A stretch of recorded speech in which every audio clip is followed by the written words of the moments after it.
Rekomendasi broker ada ABS, dua jenis akun, send dan standar.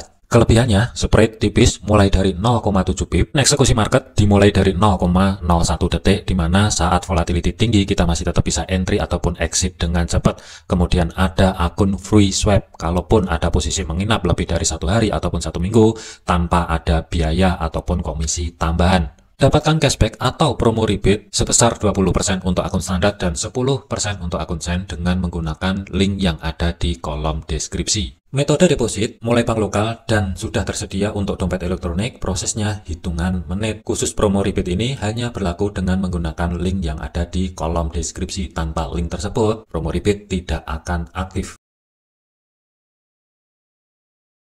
Assalamualaikum warahmatullahi wabarakatuh. Selamat datang di channel Efek Jurnal Target. Baik rekan-rekan semua, update penerusan daripada video outlook kemarin ya. Untuk hari ini tanggal 28 Juli 2025 sampai dengan besok tanggal 29.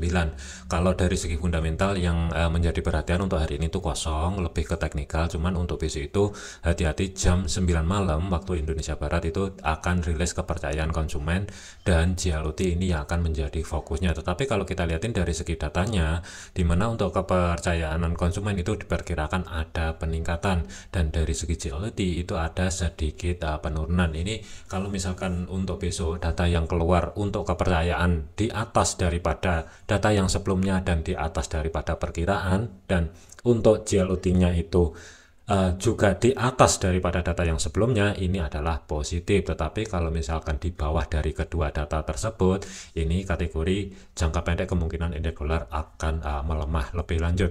Kemudian dari segi teknikal, perjalanan untuk minggu ini open market tadi pagi itu ada gap, tetapi masih ketahan di history low minggu yang sebelumnya, kurang lebih di area antara 3325 sampai dengan 3322. Kemudian untuk kenaikannya di sesi pagi Asia dan Eropa ya, itu kurang lebih dia ketahan aja di level area support pertama weekly yang saat ini berubah fungsi sebagai level area resisten 3344, dan sebagai level kunci yang saya sampaikan di video outlook mingguannya.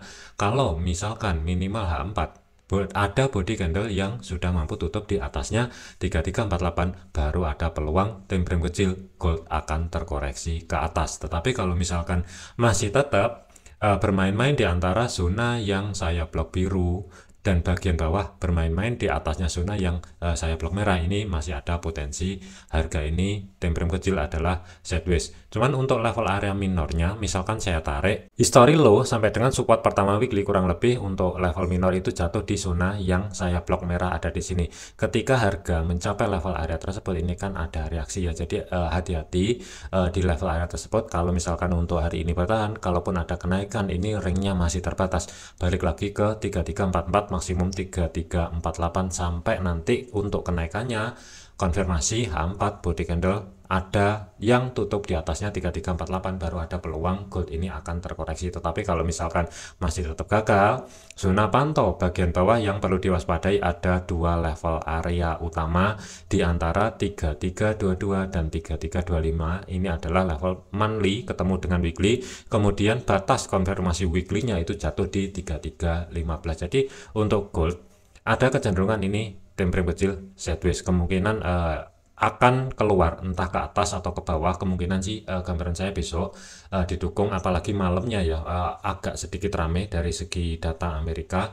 Kemungkinan volatility akan meningkat mulai besok. Jadi untuk di hari Senin ini, selama harga masih tetap bermain-main di antara blok biru dan blok oranye bagian bawah, kategorinya masih sideways ya. Dan untuk planning kemarin adalah persiapan untuk cari ancang-ancang setup buy. Misalkan yang pertama sudah terkonfirmasi minimal H4 tutup di atasnya 3348, atau kalaupun ada penurunan H4 itu tidak ada penutupan body candle di bawahnya 3315, baru cari konfirmasi pembalikan arah, harga keluar lagi bergerak di atasnya 3325, baru referensi buy kemungkinan akan ada dengan risiko yang lebih minim. Cuman untuk saat ini masih belum bisa, jadi kategorinya ini kalau untuk saya pribadi, saya lebih prefer adalah wait and see terlebih dahulu, terkecuali harga ini kedorong ke bawah masuk ke blok oranye, kemungkinan akan saya pantau dan perhatikan apakah ada konfirmasi pembalikan arah atau tidak, kemungkinan nanti akan saya pantau. Jadi untuk kesimpulannya, zona pantau masih tetap belum ada perubahan dari segi gold. Kalaupun dia mampu maintain di atasnya 3348, target terdekatnya 3367 sampai dengan 3374, kemudian area bawahnya batas konfirmasi bawah masih tetap berada di 3315. Kemudian untuk indeks dolar sendiri, jadi pergerakan untuk indeks dolar harga ini kan open market berada di batas bawah pivot ya, di bawahnya level tersebut harga ini langsung full up untuk hari ini sampai dengan video dibuat, tetapi saat ini sudah mencapai level area resisten pertama weekly 98.27. Kalaupun untuk indeks dolar ini mampu maintain di atasnya resisten pertama weekly, next target terdekat berada di 98.500 sampai dengan 98.62 terlebih dahulu ya. Tetapi hati-hati, kalaupun ada penurunan, zona pantaunya berada di pivot 97.80, batas atas pivot 97.98 atau 98.00, batas bawah 97.63. Jadi untuk zona pantau untuk indeks dolar hari ini ataupun sampai dengan besok, level kunci berubah berada di batas bawah pivot. Jadi kalau misalkan ada penurunan kembali selama harga tidak mampu maintain di batas bawah pivot, ada peluang kemungkinan dia akan lanjut terus ke atas, yang akan menjadi target terdekatnya itu berada di 98.500 terlebih dahulu. Zona pantau weekly itu masih berada di resisten kedua untuk sementara 99, kemudian level area minor 99.400-an, dan sebagai overnya atau ekstrimnya berada di 99.600 sampai dengan 100.00 ya, ini resisten 3 dan resisten 4-nya. Jadi untuk indeks dolar ini sudah mampu mencapai level area resisten pertama. Hati-hati untuk kenaikannya untuk hari ini signifikan, jadi waspadai level kunci selama berada di 97.63, ada peluang kemungkinan indeks dolar akan lanjut ke atas mengerjakan level area resisten. Kemudian terakhir adalah untuk Bitcoin. Pergerakan untuk Bitcoin sebenarnya harga ini masih tidak kemana-mana, jadi ada kecenderungan sideways masih berlanjut ya untuk minggu ini. Kalau kita lihatin kenaikannya pun ini masih ketahan di level area resisten pertama weekly 119.300. History high minggu yang sebelumnya itu berada di 120.200-an lah kurang lebih. Zona yang saya blok hijau bagian atas ini adalah antara resisten pertama sampai dengan historic high di minggu yang sebelumnya. Ketika mencapai level area tersebut untuk Bitcoin ini kan ada reaksi harga pullback keluar kembali di bawahnya resisten pertama. Jadi kalaupun ada penurunan dan potensi sideways misalkan berlanjut, zona pantaunya balik lagi ke area tengah. Pivotnya berada di 117.500, batas atas pivot 118.200, batas bawah pivot berada di 116.800. Jadi kalau mau manfaatkan untuk cari ancang-ancang baik buy ataupun cari ancang-ancang setup sell, usahakan sedekat mungkin di area zona yang saya blok hijau di sini atau di atasnya zona yang saya blok oranye bagian bawah ya, kalau misalkan mau cari ancang-ancang setup buy. Tetapi dikarenakan harga ini sudah mencapai level area resisten pertama weekly dan ada reaksi, kalaupun ada penurunan untuk hari ini, target yang harus dipantau 118.200-an sampai dengan 117.500-an terlebih dahulu.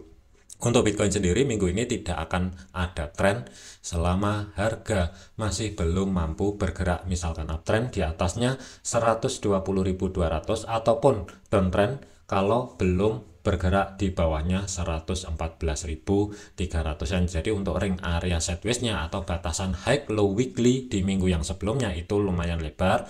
High-nya 120.200-an dan low-nya itu di kisaran area 114.800-an lah kurang lebih. Jadi kalau kita lihatin dari segi time frame kecil ya, kalau mau manfaatkan cari ancang-ancang setup sell untuk Bitcoin, usahakan pantau blok hijau di sini. Kalau dia mampu maintain di atasnya 120.600-an, skip terlebih dahulu. Tetapi kalau blok hijau ini aman, kalau mau cari ancang-ancang setup sell ya tentunya risiko lebih minim mumpung harga masih berada di area atas. Kalau misalkan dapat harga sekarang, pertanyaannya adalah berani atau tidak merisikokan untuk stop lossnya itu kurang lebih sekitar di atasnya 120.300-an. Tetapi dari segi targetnya, risk to reward berada di batas bawah pivot itu 1:1 lebih sedikit, kurang lebihnya 116.800, dan maksimum targetnya karena peluang sideways itu masih ada, jangan jauh-jauh terlebih dahulu di level area support pertama weekly. Begitu juga dengan sebaliknya, kalau misalkan cari ancang-ancang setup buy, cari di area bawah di sini. Selama harga belum mampu bergerak di bawahnya 114.000 ya nggak masalah, tetapi stop loss harus dipertimbangkan. Jadi ini ulasan untuk di video outlook kemarin dan penerusan atau referensi sampai dengan besok ya. Jadikan video ini sebagai referensi aja, jangan dijadikan patokan. Segala keputusan risiko menjadi tanggung jawab masing-masing. Jangan overload, jangan overtrade, tetap disiplin. Terima kasih, sampai jumpa di video yang selanjutnya. Wassalamualaikum warahmatullahi wabarakatuh.